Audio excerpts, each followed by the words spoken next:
हाय मैं डीएन वर्मा, स्वागत है मेरे channel biology by Verma sir में। इस वीडियो में हम लोग प्लांट टिश्यू के बारे में जानेंगे, पादप उत्तक के बारे में जानेंगे। एनसीईआरटी में जो नया बुक पब्लिश हुआ है, इसमें जो हमारा चैप्टर 6 है एनाटॉमी ऑफ फ्लावरिंग प्लांट्स, इसमें पहले प्लांट टिश्यू भी पढ़ना था और सेकेंडरी ग्रोथ भी पढ़ना था, लेकिन इस दोनों को अब हटा दिया गया है। लेकिन बिहार बोर्ड या अदर स्टेट का जो बोर्ड है, इसमें प्लांट टिश्यू पढ़ना है, इसलिए हम लोग प्लांट टिश्यू के बारे में जानेंगे। इस वीडियो में हमें प्लांट टिश्यू के बारे में विस्तार से बताने जा रहा हूँ। तो टिश्यू, जैसा कि हम लोग जानते हैं, टिश्यू है क्या, उत्तक है क्या? तो समान या असमान कोशिकाओं का वैसा समूह जो एक साथ मिलकर एक पार्टिकुलर या खास कार्य करता हो, एक विशेष कार्य करता हो, तो कोशिकाओं के ऐसे ही समूह को उत्तक कहते हैं। उत्तक को बनाने वाले ये कोशिका समान भी हो सकते हैं या असमान भी हो सकते हैं, इसलिए परिभाषा में हम लोग दोनों लिखेंगे। समान या असमान कोशिकाओं का वैसा समूह जो एक साथ मिलकर एक विशेष कार्य करते हो, उत्तक कहलाते हैं। Group of such similar or dissimilar cells which together perform a particular function is called tissue। तो ये हो गया उत्तक क्या है, टिश्यू क्या है, इसका डेफिनेशन, परिभाषा जानेंगे। अब हम लोग जान लेंगे कि प्लांट टिश्यू कितने प्रकार का होता है। तो प्लांट टिश्यू को बेसिकली दो भाग में बांटा गया है। इसके आधार पर कि जो टिश्यू का सेल है उसमें पावर ऑफ डिवीजन है या नहीं। तो पावर ऑफ डिवीजन है या नहीं, इसके आधार पर प्लांट टिश्यू को दो समूह में बांट लिए, दो ग्रुप में बांट लिए, मेरिस्टेमेटिक टिश्यू और मेरिस्टेम, हिंदी में विभाजी उत्तक या विभज्य उत्तक, और दूसरा हो गया परमानेंट टिश्यू या स्थायी उत्तक। तो प्लांट टिश्यू को हम लोग किस आधार पर बांटे हैं कि जो उत्तक को बनाने वाला, टिश्यू को बनाने वाला जो सेल है, जो कोशिका है, इसमें पावर ऑफ डिवीजन है या नहीं है। पावर ऑफ डिवीजन है तो मेरिस्टेमेटिक टिश्यू और मेरिस्टेम, विभाजी उत्तक, और पावर ऑफ डिवीजन जो है समाप्त हो चुका है तो परमानेंट टिश्यू या स्थायी उत्तक। अब मेरिस्टेमेटिक टिश्यू को जान लेंगे कि मेरिस्टेमेटिक टिश्यू जो है को कई तरीके से बांटा गया है, ठीक है। एक तो on the basis of position, स्थान के आधार पर, फिर जो है on the basis of plane of division, विभाजन के तल के आधार पर, on the basis of origin, उत्पत्ति के आधार पर, on the basis of function, कार्य के आधार पर। लेकिन यहाँ 11th क्लास में हम लोग को सिर्फ पोजीशन के आधार पर जानना है। On the basis of position यानी स्थान के आधार पर, प्राप्ति स्थान के आधार पर, ये पौधे में कहाँ पाया जाता है इसके आधार पर। तो पौधे में मेरिस्टेमेटिक टिश्यू कहाँ पाया जाता है इसके आधार पर, on the basis of location of meristematic tissues, meristems are divided into 3 groups: apical meristem, intercalary meristem and lateral meristem. पौधे में कहाँ पाया जाता है इसके आधार पर विभाजी उत्तक को 3 भागों में बांटा गया है: अग्रस्त विभाजी उत्तक, मध्य निविष्ट विभाजी उत्तक, और तीसरा हो गया पार्श्व विभाजी उत्तक। लेकिन इसमें से एपिकल और इंटरकैलरी, अग्रस्त विभाजी उत्तक और मध्य निविष्ट विभाजी उत्तक जो है प्राइमरी ग्रोथ लाता है पौधे में, इसीलिए इसको प्राइमरी मेरिस्टेम कहते हैं। प्राइमरी मेरिस्टेम या प्राइमरी मेरिस्टेमेटिक टिश्यू। और जो लेटरल मेरिस्टेम है, पार्श्व विभाजी उत्तक जो है, ये सेकेंडरी ग्रोथ लाता है। Primary growth means plant axis का बढ़ना यानी लंबाई का बढ़ना, सेकेंडरी ग्रोथ मीन्स चौड़ाई का बढ़ना यानी गर्थ का बढ़ना। तो जो एपिकल मेरिस्टेम और इंटरकैलरी मेरिस्टेम है, प्राइमरी ग्रोथ लाते हैं पौधे में, इसलिए इनको प्राइमरी मेरिस्टेम कहा जाता है। और जो हमारा लेटरल मेरिस्टेम है, पार्श्व विभाजी उत्तक है, यह सेकेंडरी ग्रोथ लाता है, मोटाई बढ़ाता है, गर्थ बढ़ाता है, इसलिए इसको सेकेंडरी मेरिस्टेम कहते हैं। तो जो हमारा प्राइमरी मेरिस्टेम है, इसको पहले देख लेते हैं। प्राइमरी मेरिस्टेम जो है, इसमें पहला है हमारा एपिकल मेरिस्टेम। कहाँ पाया जाता है? या पोजीशन के आधार पर बांटे हैं, तो पोजीशन कहाँ है इसका? तो एपिकल मेरिस्टेम जो है शूट के एपेक्स पर और रूट के एपेक्स पर पाया जाता है। यानी शूट का जो मिट्टी के अंदर का भाग है उसको रूट, जड़ कहते हैं। पौधे का वह हिस्सा, वह भाग जो मिट्टी के ऊपर रहता है उसको शूट या धड़ कहते हैं। तो धड़ का सबसे ऊपरी पोर्शन, टॉप वाला जो पोर्शन है, इसको हम लोग कहेंगे शूट एपेक्स, और जड़ का एकदम निचला हिस्सा जो होगा उसको कहेंगे रूट एपेक्स। तो एपिकल मेरिस्टेम कहाँ पाया जाएगा? शूट के एपेक्स पर और रूट के एपेक्स पर। तो पोजीशन के आधार पर इसका नाम हो गया एपिकल मेरिस्टेम। यह जो है, इसकी कोशिकाएं जो है पॉलीगोनल होती हैं, कम्पैक्टली अरेंज्ड होती हैं, और इसका जो है न्यूक्लियस बड़ा होता है। सेल काफी जो है, सेल का साइटोप्लाज्म काफी एक्टिव होता है, इसमें वैक्यूल नहीं पाया जाता है। तो ये एपिकल मेरिस्टेम के सेल्स का प्रॉपर्टी हो गया। और एपिकल मेरिस्टेम्स जो है डिवाइड करके पौधे के लंबाई को बढ़ाते हैं। शूट में जब यह रहेगा तो शूट के लंबाई को ऊपर की ओर बढ़ाता है, और रूट के टिप पर रहेगा तो डिवाइड करके रूट के लंबाई को जो है नीचे की ओर बढ़ाता है।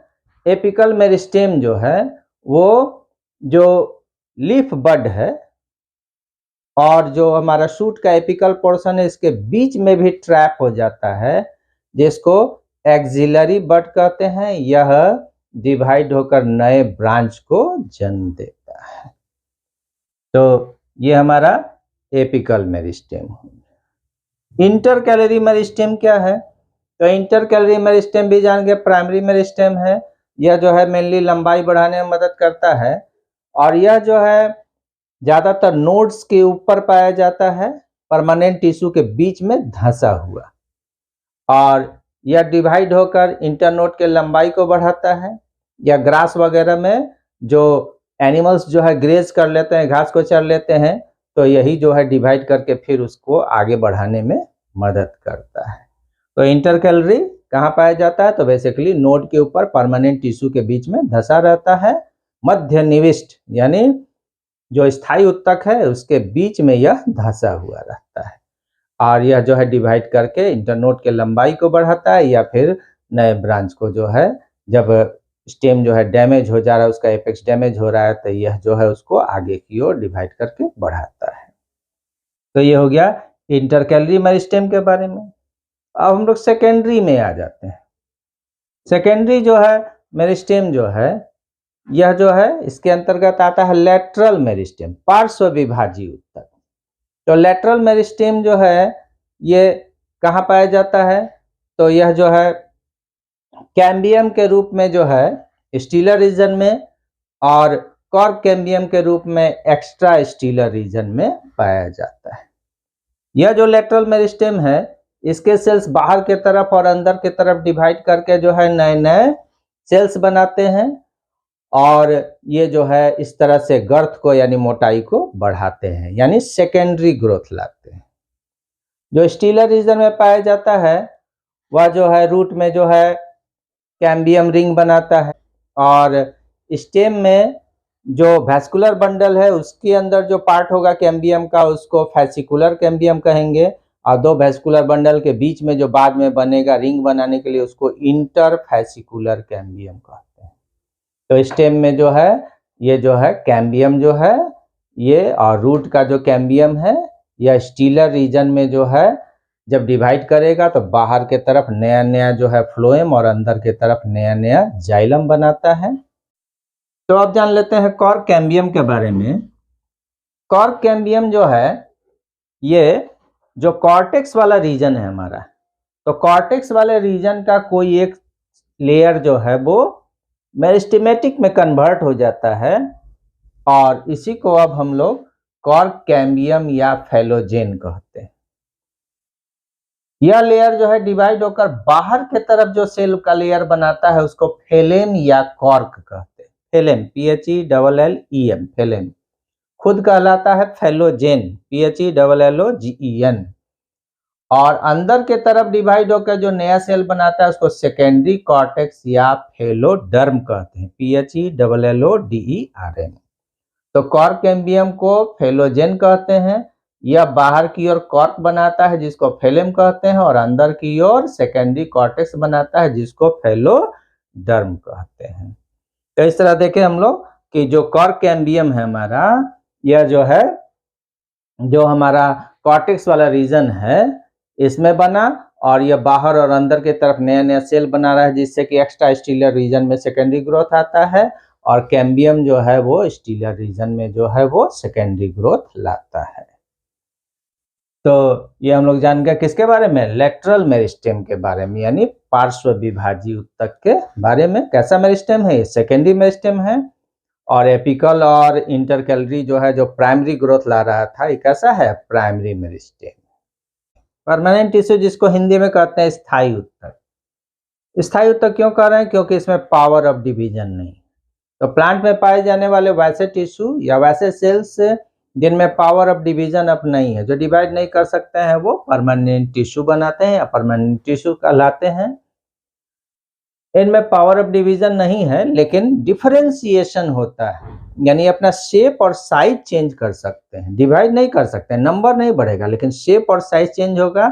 शेप और साइज का चेंज होना डिफरेंशिएशन, हिंदी में विभेदन कहलाता है। तो परमानेंट टिश्यूज जो हैं समान प्रकार के कोशिका या असमान प्रकार के कोशिका से बने हुए हो सकते हैं। तो अगर सिमिलर टाइप ऑफ सेल से बने हुए हैं, यानी समान प्रकार के कोशिका से बने हुए हैं, यानी इनको बनाने वाली सारी कोशिकाएं समान हैं, तो इनको सिंपल परमानेंट टिश्यू, सरल स्थायी उत्तक कहा जाता है। और अगर इनको बनाने वाली कोशिकाएं डिफरेंट शेप की हैं, डिफरेंट जो है स्ट्रक्चर के हैं, तो ऐसे जो है जो परमानेंट टिश्यू है इनको कॉम्प्लेक्स परमानेंट टिश्यू यानी जटिल स्थायी उत्तक कहा जाता है। अब सिंपल परमानेंट टिश्यू को देख लेते हैं। सिंपल परमानेंट टिश्यू जान गए हम लोग कि इसको बनाने वाले सारे सेल्स एक जैसे होते हैं। तो जो सिंपल परमानेंट टिश्यू है इसको 3 ग्रुप में बांटा गया है, पैरेन्काइमा, कोलेन्काइमा और स्क्लेरेन्काइमा। तो प्लांट में सबसे ज्यादा भाग जो होता है प्लांट का वो बना होता है किससे, पैरेन्काइमा से। हिंदी में इसको मृदुत्तक कहते हैं। तो पैरेन्काइमा जो है इसकी कोशिकाएं जो है ये जो है आइसोडायमेट्रिक होती हैं, समव्यासीय होती हैं। इनका आकृति गोल हो सकता है, अंडाकार हो सकता है, या फिर जो है टीएस में ट्रांसवर्स सेक्शन में ये जो है बैरल शेप्ड भी नजर आते हैं। और ये जो है रूट के केस में ये जो है एपिडर्मिस, कॉर्टेक्स, इंडोडर्मिस, पेरिसाइकल, उसके बाद पिथ या मेडुला और कंजंक्टिव टिश्यू सब जो है पैरेन्काइमा से ही बना होता है। और मोनोकॉट स्टेम में एपिडर्मिस और ग्राउंड टिश्यू ये पूरा पैरेन्काइमा से बना होता है। डाइकॉट स्टेम में एपिडर्मिस, कॉर्टेक्स, इंडोडर्मिस, उसके बाद पिथ या मेडुला और मेडुलरी बेस, ये सारे भाग जो है वो पैरेन्काइमा से बने होते हैं। और लीफ के केस में दोनों एपिडर्मिस और मेजोफिल ये पूरा पैरेन्काइमा से ही बना होता है। यानी पौधे का जो मेजर पार्ट है, अधिकांश भाग जो है वो किससे बना हुआ है, पैरेन्काइमा से बना होता है। तो पैरेन्काइमा के सेल्स हम लोग देखें कि डिफरेंट शेप्स के होते हैं, आइसोडायमेट्रिक होते हैं, समव्यासीय होते हैं। इनमें जो है जो सेल वाल होता है वो सेलुलोजिक होता है, और इनका जो है ये जो है पूर्ण रूप से जीवित होते हैं। उसके बाद जो है इनका जो साइटोप्लाज्म है, कहीं कहीं जो है इनमें बड़ा वैक्यूल पाया जाता है, इसलिए साइटोप्लाज्म जो है पतला जो है सेल वाल के नीचे लेयर के रूप में लगा हुआ रहता है, क्योंकि बीच में बड़ा वैक्यूल होता है। और पैरेन्काइमा जो है ज़्यादातर जो है अगर बाहरी सतह पर हैं तो ये प्रोटेक्शन देते हैं, सुरक्षा प्रदान करते हैं, और अंदर की ओर रहते हैं तो ज़्यादातर फूड स्टोरेज में ये भाग लेते हैं, भोजन को संचय करने में ये भाग लेते हैं। दूसरा टिश्यू हमारा है कोलेन्काइमा। कौन सा टिश्यू है, ये भी सिंपल परमानेंट टिश्यू है, यानी कोलेन्काइमा को बनाने वाले भी सारे सेल्स एक जैसे होते हैं। तो कोलेन्काइमा को हिंदी में कहते हैं स्थूल कोणोत्तक, ठीक है। यानी टीएस में जो है ये सेल्स जो है इलिप्टिकल नजर आते हैं, और इनके कॉर्नर्स पर, सेल्स के कॉर्नर पर पेक्टोसेलुलोज नामक पदार्थ का जमाव पाया जाता है, इसलिए वहां पर जो है इंटरसेलुलर स्पेस जो है नहीं मिलेगा, और अगर होगा तो बहुत छोटा होगा या नहीं होता, एब्सेंट होता है। तो सेल्स के कॉर्नर पर पेक्टोसेलुलोज का जमाव पाया जाता है, ये इसका मेन पहचान है। और ये जो है कहाँ पाए जाते हैं, तो ये मेनली डाइकोट स्टेम के हाइपोडर्मिस में पाया जाता है, डाइकोट स्टेम के हाइपोडर्मिस में पाए जाते हैं। तो ये हो गया कोलेनकाइमा। ये जो है पौधे को मैकेनिकल सपोर्ट देता है, स्ट्रेंथ देता है, मजबूती देता है, जहां भी रहेगा वहां मैकेनिकल सपोर्ट यानी मजबूती देगा, स्ट्रेंथ प्रदान करता है। तीसरा हो गया हमारा स्क्लेरेनकाइमा। स्क्लेरेनकाइमा जो है डेड सेल है। पहले जान लेते हैं कि स्क्लेरेनकाइमा जो है दो प्रकार का होता है। एक तो यह फाइबर के रूप में लंबा होता है जिसका दोनों सिरा पॉइंटेड होगा, और दूसरा जो है यह फलों में जो है डिफरेंट शेप्स के होते हैं जो स्टोन सेल्स या स्क्लेरिड्स कहलाते हैं, स्टोन सेल्स या स्क्लेरिड्स कहलाते हैं। तो स्क्लेरेनकाइमा को दो भाग में बांट लेंगे, स्क्लेरेनकाइमेटस फाइबर और स्क्लेरिड्स और स्टोन सेल्स। तो स्क्लेरेनकाइमेटस फाइबर्स जो हैं इनको जो है जहां पाए जाते हैं वहां अगर सेक्शन हम काटें तो इस सेक्शन में जो है हेक्सागोनल नजर आते हैं। इनका सेल वॉल जो है मोटा होता है, लिग्निन के जमाव के कारण सेल वॉल जो है में थिकनिंग बहुत ज्यादा होता है, और इसीलिए थिक इनका सेल वॉल जो है मोटा यानी थिक नजर आता है। ये डेड होते हैं, और ये जो है ये भी जो है मजबूती प्रदान करते हैं, स्ट्रेंथ प्रदान करते हैं, मैकेनिकल सपोर्ट प्रदान करते हैं। स्क्लेरेनकाइमा मेनली कहाँ पाया जाता है, तो यह मोनोकॉट स्टेम के हाइपोडर्मिस में और डाइकोट स्टेम के पेरीसाइकिल में पाया जाता है, और पौधे को मजबूती या स्ट्रेंथ देता है, मैकेनिकल सपोर्ट देता है। तो ये हो गया स्क्लेरेनकाइमेटस फाइबर के बारे में। और दूसरा जो टाइप था स्क्लेरेनकाइमा का जो स्क्लेरिड्स हैं, stone cells, different types of fruits और नट्स में पाए जाते हैं, और ये जो है अलग अलग जो है सेल्स जो है के शेप के बने होते हैं। इनको बनाने वाले जो सेल्स हैं उसके आधार पर ये विभिन्न प्रकार के होते हैं। ब्रैकी स्क्लेरिड्स, एस्ट्रोस्क्लेरिड्स, एस्ट्रो मतलब स्टार यानी स्टार से शेप का जो है सेल होगा तो उसको एस्ट्रोस्क्लेरिड कहेंगे। मैक्रोस्क्लेरिड्स, चौड़ाई कम है लंबाई ज्यादा है तो मैक्रोस्क्लेरिड्स। और उसके बाद ऑस्टियोस्क्लेरिड्स, अगर बोन के शेप का है तो ऑस्टियोस्क्लेरिड्स। तो इस तरह से हम लोग जानते हैं कि स्क्लेरिड्स कई प्रकार के होते हैं, ब्रैकी स्क्लेरिड्स, उसके बाद एस्ट्रोस्क्लेरिड्स, मैक्रोस्क्लेरिड्स, ऑस्टियोस्क्लेरिड्स एटसेट्रा। तो स्क्लेरेनकाइमा दो तरह का हो गया, फाइबर और स्टोन सेल्स। तो ये हो गया हमारा कौन सा, तो सिंपल परमानेंट टिश्यू, क्योंकि प्रत्येक को चाहे पैरेनकाइमा हो, कोलेनकाइमा हो या स्क्लेरेनकाइमा, स्क्लेरेनकाइमा मतलब दृढ़ उत्तक या दृढ़ोत्तक, ये तीनों को बनाने वाले जो सेल्स हैं, पैरेनकाइमा को बनाने वाले सारे सेल्स एक जैसे हैं, कोलेनकाइमा को बनाने वाले सारे सेल्स एक जैसे हैं, स्क्लेरेनकाइमा को बनाने वाले सारे सेल्स एक जैसे हैं। जब समान जो है सेल्स का समूह हो और उसमें पावर ऑफ डिवीजन नहीं हो तो कैसा सेल है हमारा, सिंपल परमानेंट टिश्यू है। अब इसके बाद हम लोग जान लेंगे कॉम्प्लेक्स परमानेंट टिश्यू के बारे में। तो कॉम्प्लेक्स परमानेंट टिश्यू जो हमारा है यह डिफरेंट टाइप्स ऑफ सेल से बना होता है, और पौधे में यह जो है क्या काम कर रहा है इसके आधार पर, फंक्शन के आधार पर इसको दो ग्रुप में बांट लेते हैं, जाइलम और फ्लोएम। तो जाइलम जो है जैसा कि हम जानते हैं वाटर और मिनरल्स का कंडक्शन करता है प्लांट के अंदर, और फ्लोएम जो है फूड का कंडक्शन करता है जिसको हम लोग ट्रांसलोकेशन कहते हैं, ट्रांसलोकेशन ऑफ फूड। जाइलम जो है वो चार प्रकार के कंपोनेंट से बना होता है और चारों तरह के सेल डिफरेंट होते हैं, इसीलिए ये जो है सिंपल नहीं है, क्या है, कॉम्प्लेक्स है, क्योंकि इसको बनाने वाले जो सेल्स हैं चारों चार तरह के होते हैं। तो ये चार तरह के एलिमेंट से बना होता है। कौन कौन सा एलिमेंट है जाइलम का, एक हो गया जाइलम वेसल या ट्रैकिया, दूसरा हो गया जाइलम ट्रैकीड, तीसरा हो गया जाइलम फाइबर, और चौथा हो गया जाइलम पैरेनकाइमा। तो ये चार प्रकार के सेल से बने हुए हैं, सबका शेप जो है अलग अलग है, डिफरेंट टाइप्स ऑफ सेल से बने हुए, इसलिए ये कॉम्प्लेक्स परमानेंट टिश्यू है। अब ये चार तरह का जो एलिमेंट है जाइलम का, इसमें से जाइलम पैरेनकाइमा को छोड़कर बाकी तीनों जो हैं ये डेड होते हैं। जाइलम वेसल, जाइलम ट्रैकिड और जाइलम फाइबर डेड है, सिर्फ इसमें जाइलम पैरेनकाइमा ही जीवित होता है। फ्लोएम को जान लेते हैं। फ्लोएम क्या है, फूड का कंडक्शन करता है प्लांट में, और फ्लोएम जो है यह भी 4 प्रकार के कंपोनेंट से बना है। इसको भी बनाने वाले सेल्स जो हैं वो डिफरेंट तरह के हैं। तो डिफरेंट तरह के सेल से बना हुआ है, इसलिए ये कॉम्प्लेक्स टिश्यू है और पावर ऑफ डिवीजन नहीं है, इसलिए क्या है, ये परमानेंट टिश्यू है। यानी फ्लोएम भी कॉम्प्लेक्स परमानेंट टिश्यू है।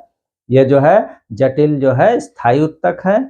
फ्लोएम भी 4 कंपोनेंट से बना हुआ है। सीप ट्यूब है, चलनी नलिका, या उसको सीप सेल भी कहीं कहीं कहते हैं। सीप ट्यूब, ट्यूब जैसा है इसलिए सीप ट्यूब। चलनी नलिका कहते हैं। कंपेनियन सेल, साथी कोशिका।